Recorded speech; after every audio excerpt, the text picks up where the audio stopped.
Tuhan satu. Tetapi satunya Tuhan bukan satu matematika yang bisa dibagi dan tidak bisa ditambahkan. Satunya Tuhan adalah bukan satu yang kita kenal di sini. Satu bisa dibagi bisa dibagi dua nggak satu? Kalau satunya Tuhan bisa dibagi dua. Satu itu setelah satu apa? Dua. Nah setelah satunya Tuhan yang ada duanya satu. Jadi satu adalah satu dalam artian Tuhan tidak sama dengan Tuhan digambarkan punya tangan. Silahkan, saya tidak ada masalah. Ada ulama mengatakan Tuhan punya tangan, ada mengatakan itu adalah kekuasaan Tuhan di atas kekuasaan mereka secara tafsirannya. Saya tidak ada urusan, silakan. Yang mau mengatakan Tuhan punya tangan silakan. Yang mengatakan itu maksudnya bukan tangan beneran, tapi adalah simbol dari kekuasaan.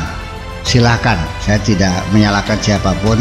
Semuanya bisa benar, termasuk yang mengatakan Tuhan punya tangan, benar-benar punya tangan. Silahkan, nggak ada masalah.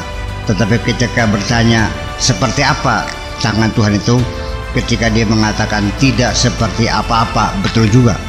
Nih, paham bikinnya. Jadi barangnya bahkan wong tukaran gitu. Barangnya mah pada beli paham gitu. Tangannya seperti apa? Apakah seperti tangan kita yang berjus? Ketika mengatakan tidak seperti tangan apapun, seperti tangan apa? Ya tidak seperti apa-apa. Begitu tidak seperti apa-apa berarti betul. Begitu kita mengatakan seperti apapun, itu sudah nggak benar. Karena tetap laisa kamitslihi syai'. Jadi silakan berimajinasi, menghayal, merenung, ya, mendefinisikan Tuhan awan bengi, dan nanti di ujungnya ketika Anda gagal, tidak mampu mendefinisikan Tuhan, itulah awal kemakrifatan Anda. Ya, makanya saya tidak menyalahkan salaf, tidak menyalahkan khalaf. Yang substantif adalah Tuhan tidak seperti apa. Kata Mu'tazilah, Tuhan itu kekuasaannya berhenti sampai pada saat selesai menciptakan manusia, dan manusia diberi akal, diberi pikiran, diberi hati, dikasih tangan, dikasih kaki, dikasih mata, bisa melihat, bisa mendengar, bisa berbicara, dikasih kehendak. Ketika itulah Tuhan harus memberikan kebebasan kepada manusia untuk memilih mana yang baik dan mana yang buruk. Itu kata Mu'tazilah. Tuhan tidak boleh intervensi dalam menentukan nasib perjalanan hidup manusia. Manusia masuk dalam wilayah sabab musabab, masuk dalam wilayah kausalita. Sebab kalau Allah menentukan berarti Allah tidak adil.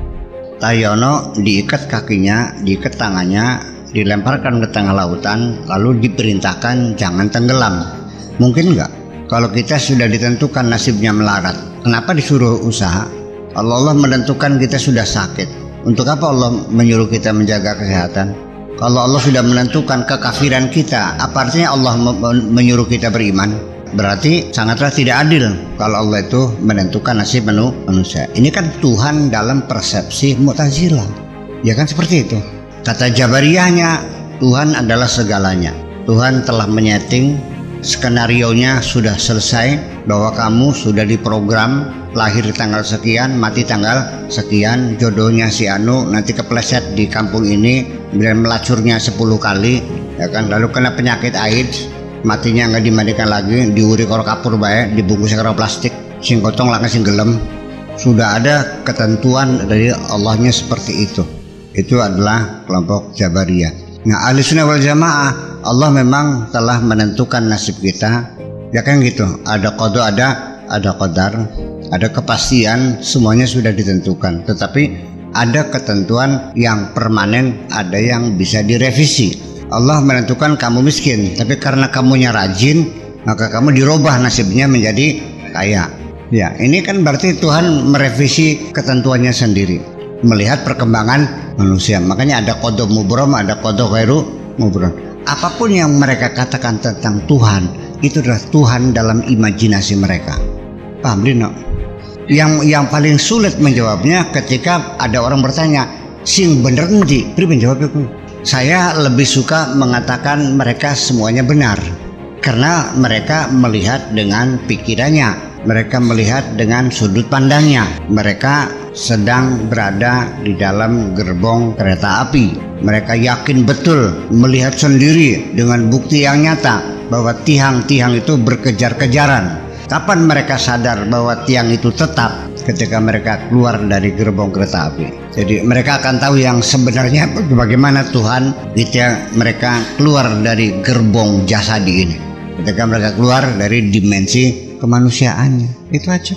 Jadi gimana mereka? Ya benar, sesuai dengan pikiran mereka benar. Dalam sejarah peradaban manusia, beribu-ribu tahun diyakini bahwa matahari berjalan. Beribu-ribu tahun manusia tidak bisa disangkal. Baru beberapa tahun terakhir setelah manusia bisa keluar dari planet bumi, baru disadari bahwa ternyata bukan matahari yang berjalan tetapi bumi yang berputar. Maka mereka akan tahu, mengerti akan Tuhan yang sebenarnya seperti apa kalau mereka sudah keluar dari planet kemanusiaan mereka. Jadi bakal membeli paham aja tukaran. Kaderga perang sana kun KBK. Perang sana matahari berjalan, padahal bumi yang berputar. Kita merasakan nggak bumi berputar? Tidak kok. Yang kita lihat yang berjalan bumi atau matahari? Ngotot kan? Baru begitu besar O-nya ketika kita keluar dari planet bumi. Dan saya mencoba mengajak dalam bereksperimen, mengajak teman-teman kita untuk keluar dari dimensi kemanusiaan. Alhamdulillah sampai sekarang belum berhasil. Tak ajak nih ngalas, pon puasa, wiridan, 40 dina, boro-boro wiridan, rebutan daging je, malah rebutan kepemimpinan.